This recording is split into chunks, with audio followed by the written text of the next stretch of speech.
We are coming from 3 countries, Saudi, US and UAE. YouTube will not reward you for one video or By two the way, video unless if you it's really want to go a YouTube path or any social media path, you should niche down massively. and I started getting the first dollar from YouTube because I've been doing side hustles for a long time. I would highly recommend go for something which is searchable. But now I can gather, let's say, even 100,000 views, and people can do any kind of content they wish. Here is the sad news for you: no one will watch your videos. So how difficult it is to find your audience on YouTube? Creating content on social media is a short way to get rich. See, I have started from uploading single video in a month. And when there is a hater which comes on your platform, the people who love you, they will respond to that particular person. They will. How do you make sure that your video is reaching to the right audience? What Criticism will come in any case. You will do good thing, you will do bad thing. It took me 2 years. It took Wali 7 months to get his first dollar. So video content, I think, comes later. First, your thumbnail is very important. Thumbnail is what hooks people, what makes them click and see your video. You can make, even despite you are putting the wrong title, or I cannot say wrong title, it's misleading title, and that becomes your title, how to negotiate a car purchase. But the thumbnail is very shocking, like car dealers are ripping you off. This is a good time, by the way, to be a new creator on YouTube. It will eventually give you a push. On YouTube, you have to click on it to see what is being played. So if you're podcasting, there's a good chance that your channel will get good views. I have seen many YouTubers, people did not see them and they are successful. So there's audience for anything and everything. I think if you want to reach to a destination, the first step you have to start driving. Which are giving me passive income. So I've got almost 25 streams of income, including my day job's salary. Because every product, every service today has an affiliate program. So I would recommend everyone to start making content, whichever form it is in. If you want to be a YouTuber, you have to be in the pool where YouTubers are working together. So it's a matter of collaboration.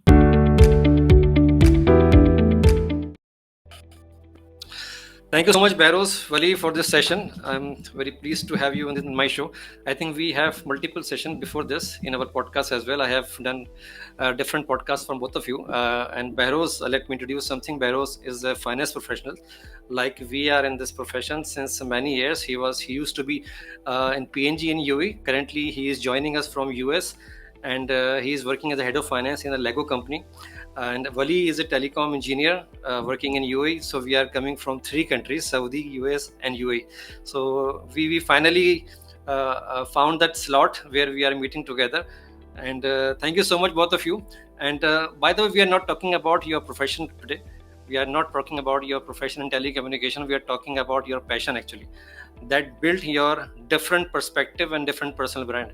So before we start that topic, can both of you one by one start your journey? How did you start your journey from your profession and building your passion? What things comes in your mind that what you want to be? I think start from Bahroz.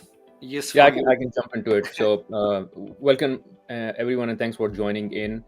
So as Nadeem already introduced, I'm a finance professional. That's my day job. But my passion or most of my commitment is going, let's say, it's after 9 to 5, my commitment is primarily on YouTube. And the reason I kind of started this was because when I immigrated to Canada, I had to leave my job. So I was doing very well in my career. And I was with Procter & Gamble. I was the CFO for P&G Pakistan at that time when I left Procter & Gamble. But I had to move to Canada. That was a personal choice we made. And coming in Canada, it's not very easy to get jobs, and it's not because of the market itself. It's very competitive, because there are a lot of immigrants who are coming here who are very good professionals, just like myself and many others, and it's very competitive to get a job. So it took me 3 months to get a job. And during those 3 months, I had sleepless nights. Like I had some money, but it wasn't enough. It was enough for me to last for a year and a half. But I was really stressed. And I couldn't sleep for those 3 months till I didn't have a job. And what I promised myself is that I will never put myself in this situation again. Going forward, if ever, because this can come again, it could be because of a personal choice. It could be a choice of the industry, choice of the company. I will never be in this situation again. So during those 3 months, I wrote down what is that I need to do, that if such a thing happens after 5 years again, I don't have a job for 2-3 months, I can sleep well. Sleep is very important for me. So I wrote down a couple of things, and one of those things that I wrote down was financial independence, which was kind of the heading. And under that heading, one key thing was to start my own side business. And I dabbled with a couple of ideas. It took me like 3-4 years. They didn't work out, but I continued to try. I tried one, it failed. I tried another, it failed. I had an e-commerce business as well. I was selling some yoga accessories. It did well, but not well enough for me to really be in a place where I can call myself financially free. And then I stumbled on YouTube. I tried it out. I started sharing or teaching what I knew on YouTube, and I started to get some traction. I didn't make money, but I started to get some traction, and I started to get a lot of praise from people because they thought that I was kind of being able to help them. And because of that, I just wanted to keep going in and continue it.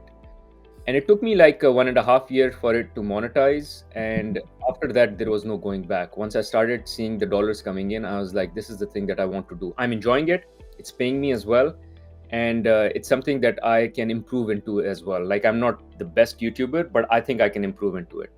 But And this is where I am. 2 years are too much to wait for the monetization. How did you keep yourself consistent? Because people don't have this kind of patience. After 6 months, they realize this is not for us. So Yeah. how? So what is inspiring you for this YouTube channel? See, the piece is the inspiration and motivation. These are just fluff words. And the reason I say that is because you get inspired every January to go to gym and just get those 6 packs, right? But by the time it's Feb, you are back to your routine. You're having the same nutrition or food, or you stop going to gym altogether. The issue is you need to keep the inspiration and motivation out of the picture. If you continue to rely on inspiration and motivation, it will just die down. So what I told myself was, I was like, I'm very motivated because I made this video, somebody liked it, somebody commented on it, and I'm so inspired and so motivated. I was like, keep it outside. And think of the time when I will eventually lose motivation, I will be hating it. How do I continue doing it? So what I did was I did a couple of things. I was like, make it very simple and make it very easy for me. Simple is like, no fancy cameras, no fancy mics and all, just my mobile, easy peasy. I come, sit, click record button, and I start recording. So there is no friction. And when I say, and the other pieces which is easy is I will only make videos about things that I already know. Like, I won't go and create a new video of me jumping from the roof or something like that. Things that I already know, I would just create videos around it. So it would hardly take me much time. Now, for instance, one thing I can tell you, I started making videos on interview process. And the reason I started making videos on interview process because I was giving interviews. So I would give an interview. I would like, oh, this interview went well. This interview went bad. How about what is my learning? And then I created a video on that evening, I would create a video on it. That's simple. So I was like, just keep it very easy. And also not a lot of content. Like, I was posting one video for every 2 weeks. I was like, anything that I can manage for a long time. And before I end this, Nadeem, I'll just say one thing. Taking the gym analogy again, I always tell people, because people come and ask me, I'm into workout and nutrition as well, and they come and ask me, what should be my workout? I say, do a workout that you can do for 365 days. Even if that means 10 push-ups, 10 sit-ups, 10 squats, that's it. If you can do it for 365 days versus going to gym for 1 hour, but only for 1 month. 1 hour, 1 month versus 10-minute workout for 365 days. Which one is better? So that's how I kind of planned it. And then when you start getting better at it, you start to improve and improvise, and then you start enjoying it more and more. But don't rely on motivation or inspiration. Good. So finance and YouTube, I think, two different kind of platform, and you are managing well. And I don't know what people are in your company. You are working in a Lego company, I know, and how people are seeing you, the diversification of your profession. We'll discuss later on this. Let's move to Wali. Wali, how did you start your? You have, I think, 71,000 plus followers on YouTube. That is massive, massive. I don't know how much time you took this and how much time you took the monetization. Just tell us about your journey so people will understand. So basically, Assalamu alaikum everyone, and thanks for inviting me here. I'm actually sorry about that initial thing, because I'm in. I'll tell you what situation I'm in right now. I was not at home. I was supposed to be at home. for this podcast. Anyways, it's all working well now. So when I started my YouTube, like how I started my YouTube journey, I think I can break down into let's say 5 sections. So to start with, I was not into YouTube at all. My son created a YouTube channel in the beginning, and he was making videos about currency collection and general knowledge. And this was during the COVID, and I was always encouraging him to make more videos, and he was doing very good editing and making very high quality videos. But at the same time, he was demotivated because, of course, YouTube will not reward you for one video or two video unless it's outstanding kind of thing. So I was motivating him, but still he was not able to keep on the momentum. At that point, I told him, okay, fine, don't worry, I'll show you how to make videos and how to make them consistently. So it was a challenge from my side to him, and to show him that actually this can work. And when I started making videos, the topic I always think about is personal finance, because I can see a lot of Indian YouTubers, people from, let's say, West, make a lot of this content, and I'm obsessed with this topic. Although I'm an engineer and I'm a telecom engineer, I don't have any kind of finance background, but I love this this topic, because I have seen a lot of finance professionals as well not doing well in their personal finance space. So I've been talking about this personal finance a lot. So I started making videos around that topic, and this was my second let's say milestone, you can say, to start YouTube, because this is something which I feel very strongly about. Then YouTube itself, once I started making videos, I found so many points that I can make and I can study, because I always look into data, and I'm always fascinated by how things are working and putting different blocks into perspective. And YouTube was giving me this kind of data. When I was uploading videos, I'm getting a lot of feedback from YouTube. Who is watching my videos? Where are they watching me from? How much time they are watching me from? Because this is the only platform gives you such a drill down statistics in terms of social media, all the social media, Facebook, TikTok, Instagram, you name it. You won't get such kind of insights that you are getting from the YouTube. So this is the third point, that the YouTube analytics are giving me such an important data that I can use it later on. Then comes the monetization part, of course, because as Bahroz said, it took him 2 years to get monetized. For me, it was only, I would say, I was into 7th or 8th month, and I started getting the first dollar from YouTube, not necessarily from the AdSense, because I got monetized from the YouTube perspective or the Google AdSense perspective after, I would say, 10th or 11th month. But before that, I started getting referral bonuses. So that was also some point that I thought that, okay, this is one major milestone for me, because I've been doing side hustles for a long time. Longest time I've been doing side hustles for, I would say, last 20 years. I've been making different businesses, scrapping them. Although most of those businesses that I've done were profitable, but eventually I had to leave them. The reason was not the scalability was the main reason. And when I was doing YouTube, this was the main thing that struck to me, that I was able to scale my YouTube channel to any length I want. So to begin with, I was making videos. It took me, let's say, even 1-2 weeks to make a video, script it, shoot it, edit it, and upload it. But at this point now, after 4 years, I can make a bit. If I want a video to be uploaded, and if I want it quickly, I can do it within 1 hour as well. So this is the scale that I can work on. And then also, earlier it was only gathering, let's say, 10 views, 15 views, 100 views at max in the initial, let's say, 3 or 4 months. But now I can gather, let's say, even 100,000 views. It is not a remote possibility. Now it is possible.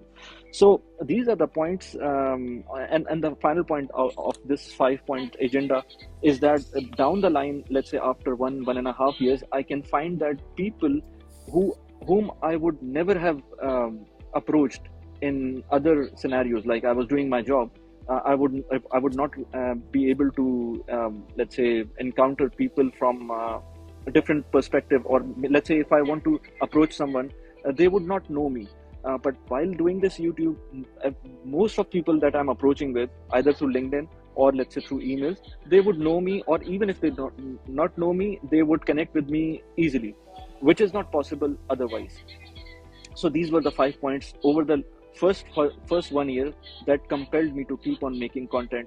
Of course, monetization came later, but making a system that I'm 100% sure that I'm gonna create videos and upload them. This was the motivation for me to keep on going. I think the first part you told me that you inspired from your son, and it's something like this. You are teaching, guiding someone how to qualify the interview, and you got the job. So this is something interesting. By the way, one thing both of you has very unique. Bahroz has finance background and you have telecom background, and you are not talking about that in your YouTube channels. For example, I am a finance professional and my all the contents is going through the finance, business partnering, FP&A, but you choose different topics. Why is this? So I'll tell you one strange example that I was doing this course to real estate agents here in Dubai. There was a real estate company who asked me to conduct a workshop. So I told them that, see, it's very easy for you to make content. The reason is that you're making the content for your own field. So nobody will judge you, or nobody will say that, okay, you're making something which is completely different. And for you, it's an unfair advantage. But for me, starting a personal finance channel, being an engineer, no one can think about, or maybe we are now advanced enough to think maybe somebody can make content around things which they are not professional in. We've seen in India, we've seen in the UK, everywhere. Now it's happening. But let's say for a Desi community, it's they cannot imagine that this is possible. So that is why for me it's very difficult for anyone who is making a content which is not into their related field. It might be difficult for people to accept it, but this is how things are. And I've been telling to everyone, especially in real estate, that you guys have complete unfair advantage. Like I gave this example of Ali Abdal as well. He was a doctor and he was making videos. In the beginning, he was making videos about being a doctor, how can become a doctor. Later on, it was complete, let's say 180 degrees turn from his side. So people do this all the time, but for the last, let's say 5 years or so, things have changed, and people can do any kind of content they wish. Just that you need to be authentic in that, and you need to keep on publishing videos, publishing your content until a time comes that people start accepting it. Very good. So difficult, by the way, to find your niche if this is not your profession. So, Behrouz, how did you find your market or your audience? Despite the fact you are finance professionals and your background is finance, people know you as finance picture. So, how difficult it is to find your audience on YouTube? Yeah, so I would say I still picked up my niche, or my attempt at YouTube was still linked to my job. Now, it sounds very strange because I'm a finance professional and I talk about personal finance, not corporate finance, and I talk about interviewing and career coaching.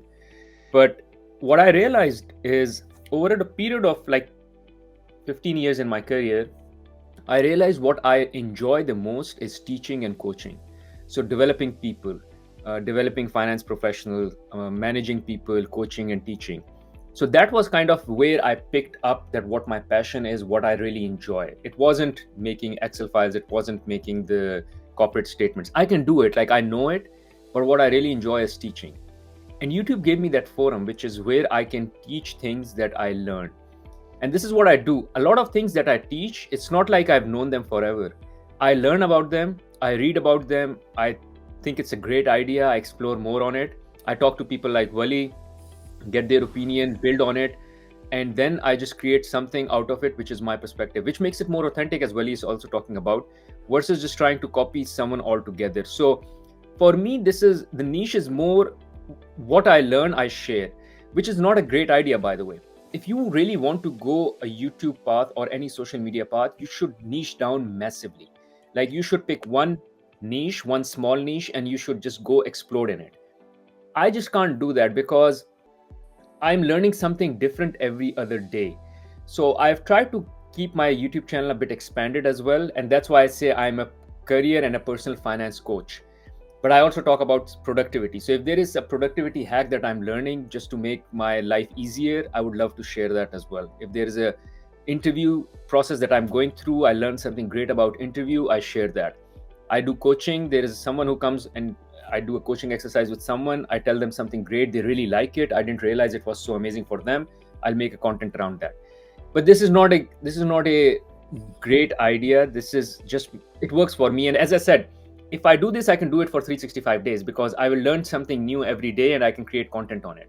Will I be making millions of dollars on YouTube? No, but it is fine.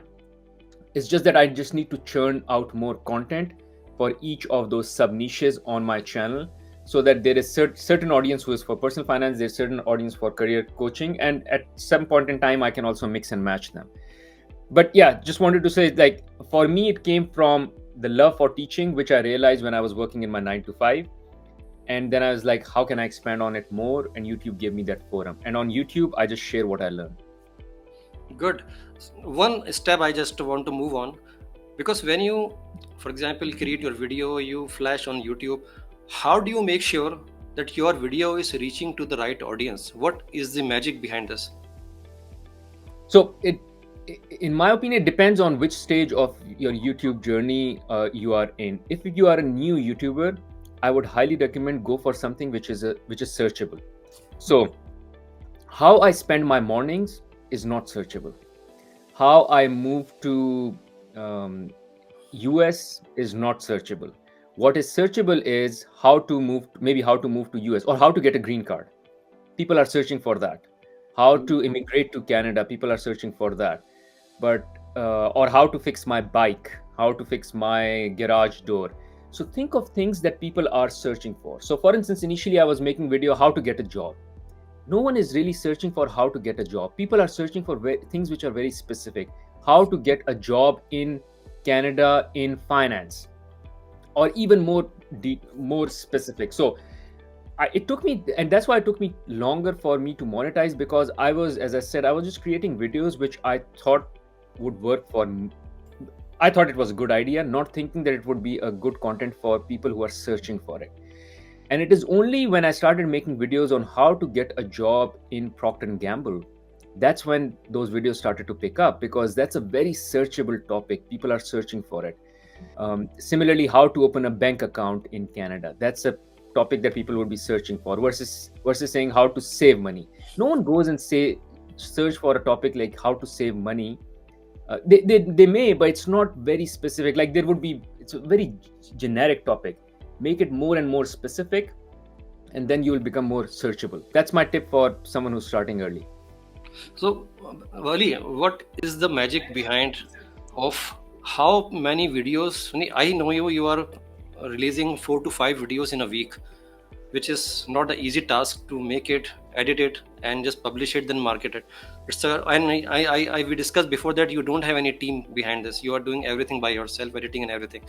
So I know the passion is there, but how many videos ideally you should recommend people to create in a week? We are not the big YouTuber, we are starting something. So at least tell us the number of videos we should create in a week or month. That can be a good number for us. So first of all, I forgot to mention that Sony should hire me as a brand ambassador, because both of you guys are using ZV-E10, I believe, and your video qualities are improved now. So this is something I should be getting acknowledged by Sony, and I have been telling this about Sony to many people, and they've been benefited through this. Anyways, now about the number of videos. See, I have started from uploading single video in a month. And it went for 3 or 4 months like that. I didn't post more videos for a month, and it was really overwhelming for me to upload more videos in a single month. Then I started 2 videos a month. Then it came to I think 2 videos a week, and then I started 3 videos a week in April or May of 2021. And since then until now, I haven't missed a week with at least 3 videos. I may have uploaded 5 videos a week as well, but there was no way that I have uploaded less than 3 videos a week. And then now I have my English channel as well, so minimum 4 videos a week, and sometimes 5 or 6 as well. So right now I'm in a property developer office in Dubai, and I was making a video, and then I got late because of the permission and these things. And this I wanted to mention to everyone: resourcefulness is very important. You can always cry on resources. You can always cry on, I don't have the right equipment, I don't have the right let's say right kind of money to invest in. Can you imagine that for the first 6 months, I was not working with any mic, and I was not sure why my audio was not good. I can hear from so many people that okay, the videos are good, their audio is good, but I was not able to create a video which was having better quality audio, just because I didn't know that I had to place the mic in a specific area, because I was using iPhone, and I was eventually making videos in my car. The reason is that I was having a better lighting, and I was having better audio, because I will be using, let's say, point 0.5 of the lens, which is zoomed in lens or the wide angle lens of the iPhone, and this will make me put the phone very near to my face, and the audio would come better. So resourcefulness is very important. You have to always think whatever you have, you should make the videos on. As I said, one video a month would be fine, unless, as Bahroz said earlier, think about going to gym. Whatever you can do for the next 1 year, it should be enough. So if you think that one video is fine for you, you should keep on making one video, and then keep on improving. As I think it was mentioned by James Clear, that you should improve yourself 1% every time, every day, let's say, or let's say every time you make videos. So keep on making videos. Try to improve the process. Try to. I would always mention that your motivation will die out, but if you convert that motivation into processes, that will remain with you for the lifetime. Now I have let's say my body will work automatically towards making 4 or 5 videos a week, and this I do it. If you go into technical things, I do it through batching. So I might just sit down for let's say 3 or 4 hours in one day and shoot all the videos together. There are so many hacks that you can do to make good scripts, to make because if you want to make more videos, you need to come out of the phase where you have to script all of them. So if you are keeping on the method of doing scripting, you will not be able to make more videos. So maybe for first 2, 3, 4 videos, you have to do it through script. Then come let's say move on to bullet points. So that is one hack that I can recommend to everyone, that try to speak out your heart, and you can only do it once you are authentic, once you know that whatever you're talking about, you're passionate about it. That is very important. Whatever you're talking about, you should be passionate about that topic. Otherwise, it is very difficult for you to continue making the same content on something which you are not well versed in, or let's say you're not good on it yourself. Even there are two things, Wali. One thing is the topic you like, and one thing is how much criticism you can face with the audience. For example, if you are not expert for one thing and you start making the video, and criticism will come, so how are you going to handle this kind of? Because I can see negative comment, I can see the positive comment. Both you have to handle Absolutely. and answer it. I'll So this is a I'll critical part. I'll ask Bahroz to continue with that, but I'll just give you one point from here, that criticism will come in any case. You will do good thing, you will do bad things. Criticism will be always there. You need to convert that negative criticism to your positive energies. And one more thing, that you need to, let's say and all the time mention that you are not master of whatever you're talking about. You are just in a journey. So I'll just give an example. Let's say if an iPhone is released, there are top creators who are having millions of views, and they are making videos about iPhone. Let's say Mr. Who's the Boss or MKBHD, they are making videos about iPhone, a new launch on iPhone. They've got 25 million views on one video in 2-3 days. But still, there are thousands of people making videos about that iPhone as well. So people need to see the perspective as well. So maybe there are people who are, let's say, not on that level of MKBHD, and they want to see their own, the people who are there on their own levels, and they want to see their perspective. So let's say if I'm making a finance video, and I want to, let's say, mention, okay, this is my journey that I'm doing in my personal finance. You can follow me as well if you are on the same page. But if Elon Musk is making some videos about personal finance, just hypothetically speaking, maybe many people will not relate to him because it's on a different level. So I would ask Behrouz to shed light on this because we talked about this earlier as well. Yeah, Behrouz. Yeah, so there are two parts to it. One is when you're starting new, here is the sad news for you. No one will watch your videos. No one. Your first, I would say, first 20, 25 videos, no one will watch. Because you're new, you're just putting up videos, you're not best at manage with your equipment, you're not best at delivering. But these first 25, 30 videos are for you to learn and get better. And here is the good news, which is creating content on social media is a short way to get rich. But here's the bad news. It is slow. So it took me 2 years, it took Wali 7 months to get his first dollar. Not really starting to make money. It takes time. It is slow. So what I'm saying is for the first 1 year, no one will watch you. Probably you'll get one or two comments, which are rather you would be wanting for any bad comments to come because you are like, please comment on my videos, even if it's a bad comment. I want someone to see it. And then it starts to pick up later. So this is the first part, which is initially you don't need to worry because no one will be watching. And when people start watching and they start making comments, the good thing is, which Wali said, and I think he trained me on this, which is there are people who will hate you and there are people who will love you. And when there is a hater which comes on your platform, the people who love you, they will respond to that particular person. They will deal with him or her and you don't have to do anything. So I would read a comment and I would go like, I need to respond. And by the time I would go get ready, take shower, come back, and I see there are people who have already responded to that individual saying, like in my defense, because there are people who always like my content or who will always love you. So that is kind of why I stopped responding to negative comments altogether, because someone takes care of it already. No, that's a right strategy. I think we have 30 minutes now. We have audience. If audience want to ask any question, they can raise the hand. We can bring them on the stage. So this is an opportunity to interact with both of them, Wali and Behrouz. Thank you for joining us. Still, we are talking 30 minutes left. And one of the thing I think Wali and Behrouz both, when you are putting the video, so video content I think comes later. First, your thumbnail is very important. And how it works, what is the value of thumbnail? Because if your content comes later, your thumbnail comes first. So how YouTube engine is reading this kind of information to get you success?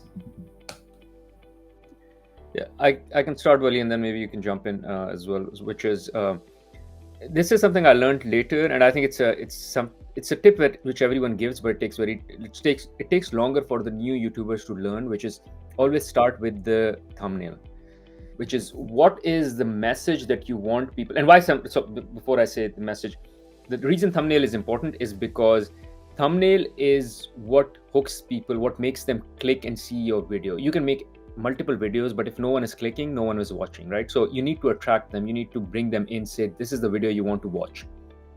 And for that to happen, you need to start with the thumbnail. Think of the thumbnail, because if someone will be attracted to the thumbnail, they'll click. And then the flow of the video should also support the thumbnail. Like in the thumbnail, if you're talking about interviews and suddenly you start talking about personal finance, your video will crash. So think of the title, think of the thumbnail first, then think of the first 2 minutes of the video, which is very important as well, because that is most of the time where people drop out. And then the rest is, I would say, secondary or tertiary, but thumbnail and the first maybe a minute of 2 minutes of the video are very important.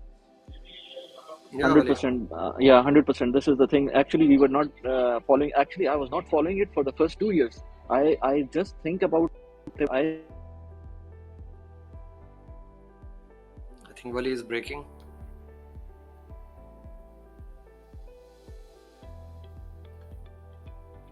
He's coming back. Yes. Yeah, Wali.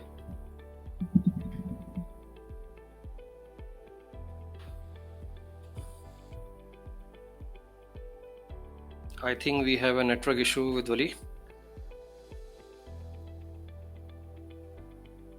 You are not audible, Bahroz. Yeah, maybe we can go into question and answers, and then once Wali comes back, we can catch up on. Yeah, do we have any question? Audience, raise your hand. This is an opportunity to talk to Bahroz and Wali. Yes. Samir is coming.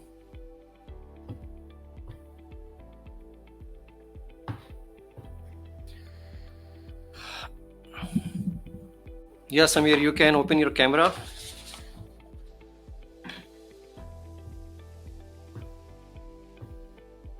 Go ahead, Samir. Yeah, good to see you. You are not audible. You are not.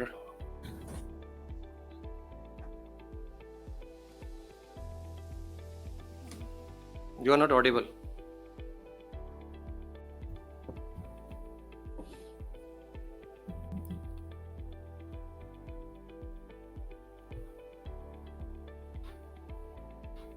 No, we can't hear you, Samir. Check your setting. Check your setting. Maybe there is an issue.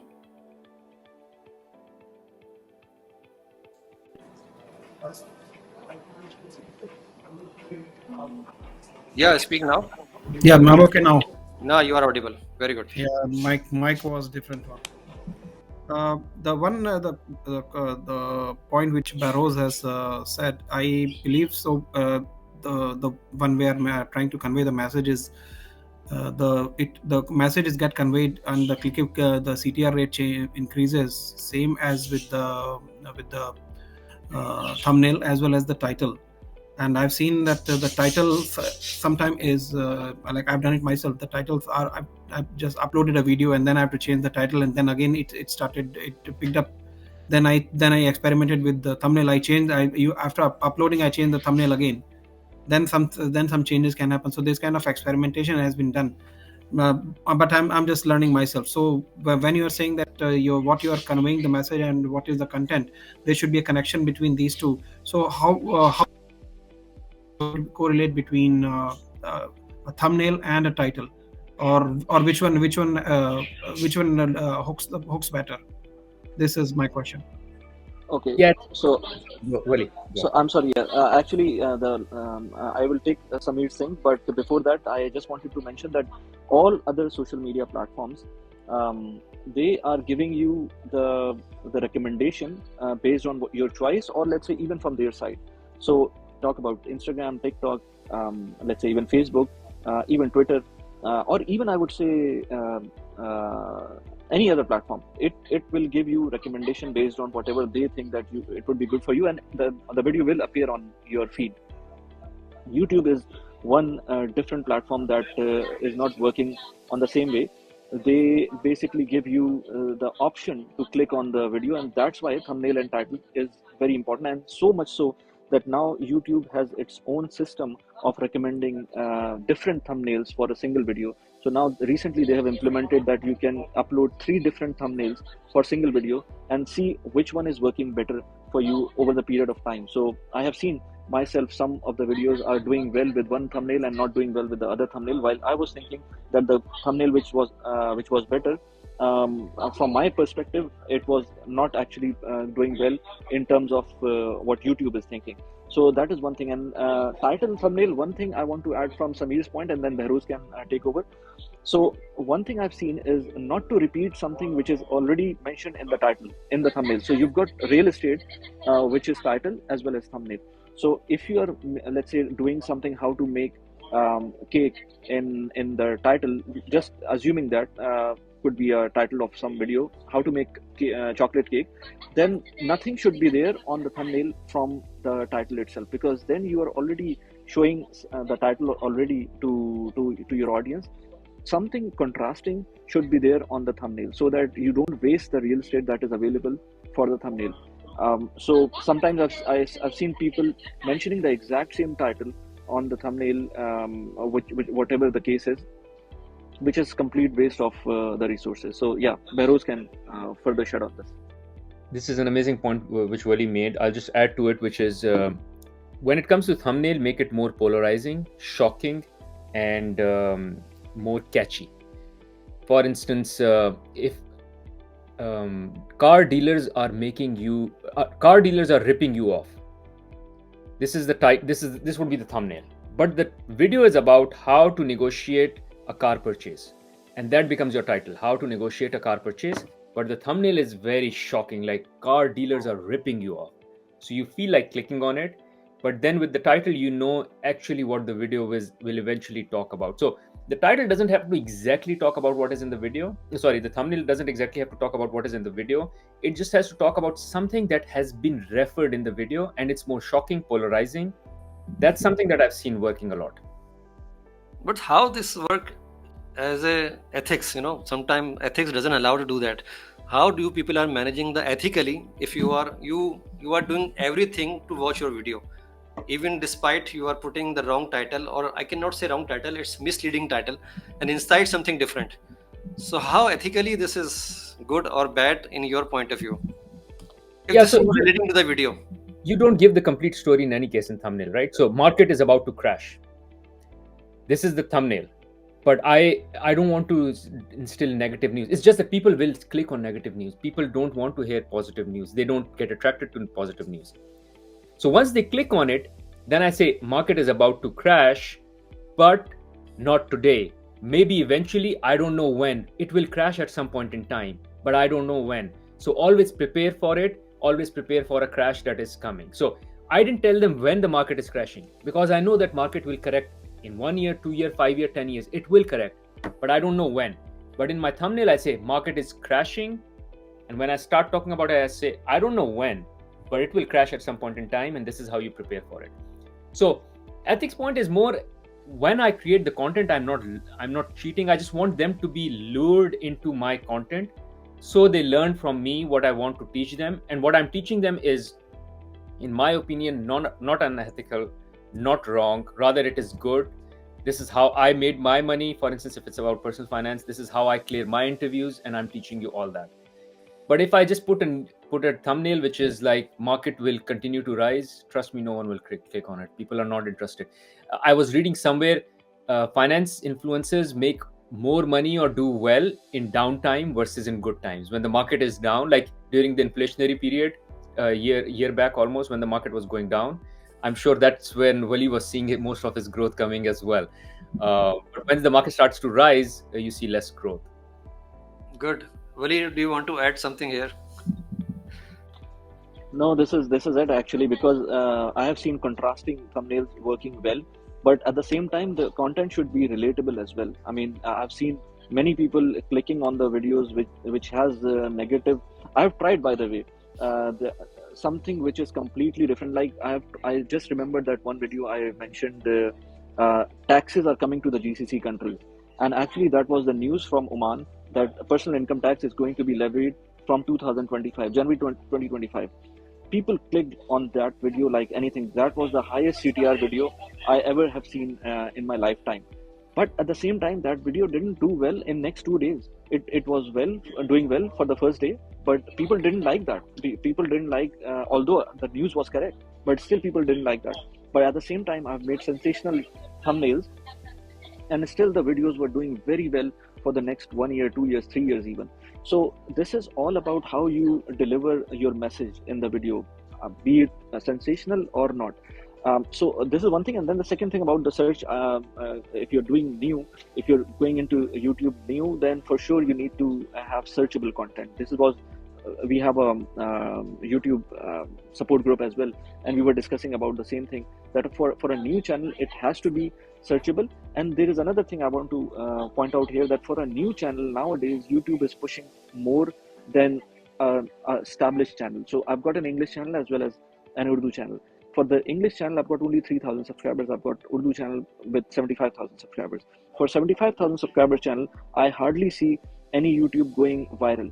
But for an English channel that I'm having, I have seen a lot of times after uploading the video, let's say after 1 day, 48 hours, it gets a push from YouTube.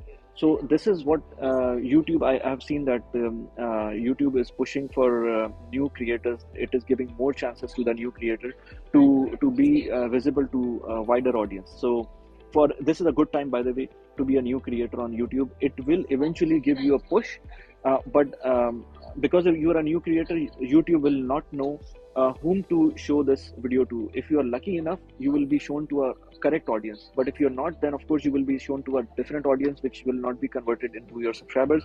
But still, it is giving you the push, and if you have the right content, you will grow for sure. So when you talk about push, one thing comes in my mind, that you are working on different platforms, right? You are working on LinkedIn, Facebook, and YouTube. How do you see the different algorithm of these platforms? Are they working in the same way, or they are different? Because you have to make the strategy first, that how you have to post yourself on LinkedIn, and what is the strategy for Facebook, or what is the strategy for YouTube. Do they have different strategy in all platform, or they are doing the same thing? They're Bahroz. completely they're completely different. As I think one difference that Wali already talked about, in LinkedIn, you kind of see in your feed already. You read half of it. On Insta, you see as part of your feed what is going on. In YouTube, you have to click on it to see what is being played. Also, is very much good with long form, so it promotes a lot of long form videos. I was reading somewhere, which is another thing, that for YouTube the content stays alive for much longer. I'm sure you must have seen videos 10 years old showing up in your feed. On probably on Insta, the TikTok is, I think, the shortest time span. Like, the content you put on TikTok just dies like as quickly as it can get. And I think Insta is second, and then probably LinkedIn, and then YouTube. But on YouTube, content can stay for years and years. So yeah, it's different, and it keeps changing as well. So I've seen that on YouTube, podcasting has picked up big time as well. So if you're podcasting, there's a good chance that your channel would get good views. Longer the videos, the better as well. But then there is shorts as well. So shorts, YouTube also started shorts. So what I mean to say is, they're different across platforms, but they also keep changing within the platforms. You just need to keep up with that, keep learning them, and keep understanding them, and keep changing accordingly. Keep learning, keep changing is lifetime achievement. Because I remember when I started my CMA from Pakistan, so I choose ICMA because there is an end. Because you just finish your education certification, you can live 10-15 years very easily without upgrading it. I did not choose the IT because IT was so difficult, and now every profession is changing a lot. Any algorithm is changing. YouTube is deciding that how you have to promote. This is not you are deciding. This is, I think, YouTube is deciding that how they have to promote you. True. So it's so risky for you as well. If you are making a career, full-time career, it's so risky on you that you are making your career as a YouTube. People are, and one of the thing I just want to ask, how important for you to show up? I have seen many YouTubers, people did not see them, and they are successful. They are coming with only voice. Even voice is AI generated. They are showing just pictures and videos, and they are so successful. So how important for us to show up in front of audience? I'll just quickly say, I think it's not important. I would say there is audience for everything, anything. Like, call it a dance step, an action step, how I wear my clothes every day in the morning. There's this one guy who started a channel saying it's something to do with dad. So I think he lost his dad early on, and he didn't know. He started saying things that my dad could have taught me, and he started making a channel on that. So there's audience for anything and everything, faceless, non-faceless. It's just that you need to do it consistently and keep doing it. Actually, I'll just add it here, because although you can do faceless channels, AI generated channels, everything you can do, and they can be successful as well. But a few niches, you have to show your face. Let's say if you talk about personal finance and stocks, let's say investing, I've seen people on Twitter. A lot of people I know that they are doing on Twitter, they don't show their faces, and it took them forever to grow their audience, although they are providing very good insights into stocks investing. Because if people are not able to watch this guy, or let's say see his face, people will not be able to relate to it, or let's say they will not be able to recognize whatever he's saying. But let's say if you're talking about a DIY channel, or let's say you talk about something related to anything related to handicrafts or anything like that, you don't have to show your face. And there a lot of women I have seen are doing very well in terms of their crafts or handicrafts, and they get sponsorships as well. So it depends on your niche as well, how you want to portray something related to something which is not going to be impacting seriously to people might not require your face, but otherwise it might. So, but in any case, if you at least start doing it, then only you will come to know what kind of audience you are gathering, and what kind of, as Behrouz said, there are all kind of audience available in you can imagine there is an audience for people who want to hear sounds of door shutting of the car. So there is all kind of audience available all over the world. I think if you want to reach to a destination, the first step you have to start driving. Start your car at least. So forget about. So if you are not starting your car, destination will always be a dream for you. So you have to take a small steps to reach. Like you people are doing amazing jobs. I think we have Munira here. Munira, welcome to the show. Can you speak here? Can you hear us, Munira? You are muted. I think until Munira is coming, she is on the stage, I think. So actually, Munira has raised some questions. Let me ask on her behalf. Salam, productive discussion. Quick question: how can we find our core niche where content can be made and has potential of growth too? Any answer?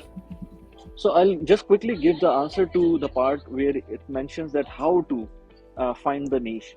Very interesting thing that we were discussing, me and Behrouz were discussing a few days back.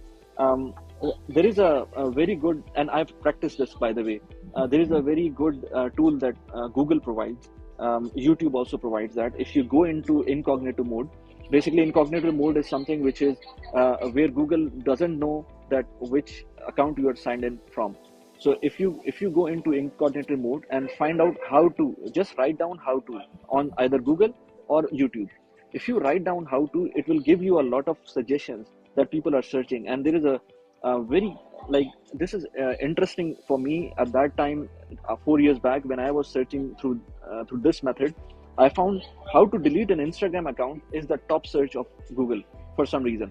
And even 5 years after, I was just doing a research study 2-3 days back, and I found that this is again coming into the fourth category of how to. So how to delete an Instagram account is still the top search from the YouTube for some reason.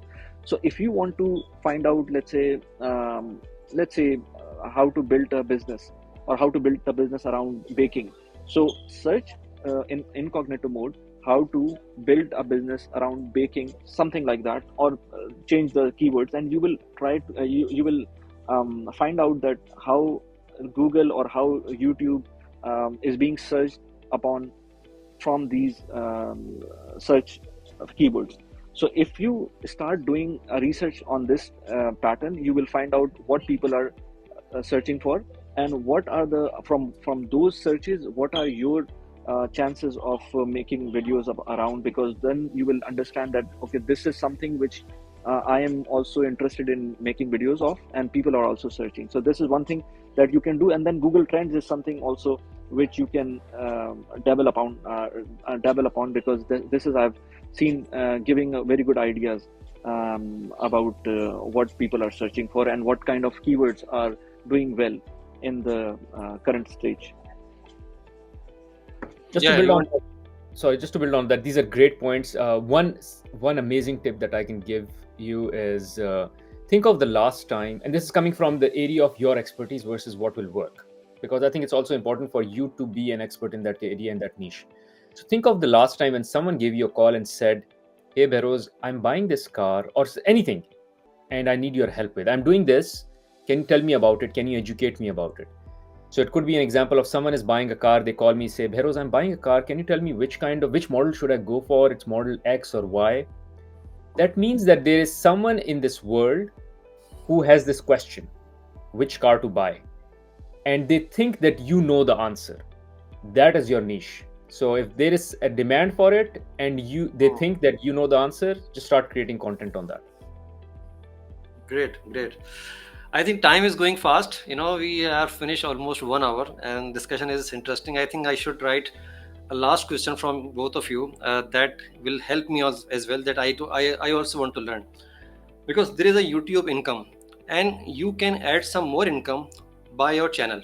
Like you people are taking some sponsorship, affiliation. This is on top your YouTube income which you are generating through the viewing and liking. So how people reach to these kind of other income from YouTube, and what kind of income they can generate?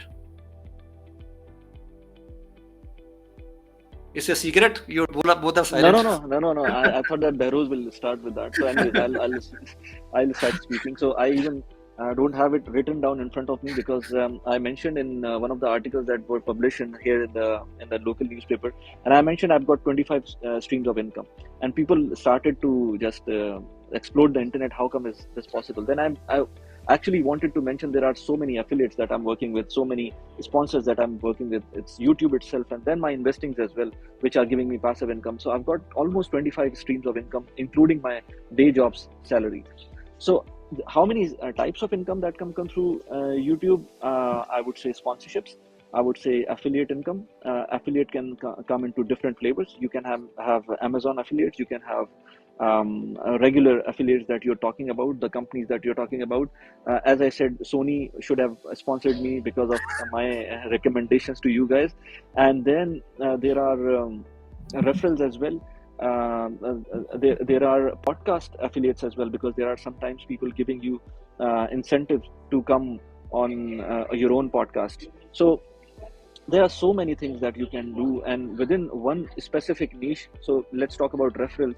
Within that particular referral niche, you've got so many companies that are available for you to talk about them. I came to know about the US, but a very interesting thing that selling mattresses has the biggest margin in terms of affiliates for some reason. So this was a revelation for me that if you sell a mattress, you will get almost 40% of commission from selling mattress and recommending mattresses. So this is something we don't know.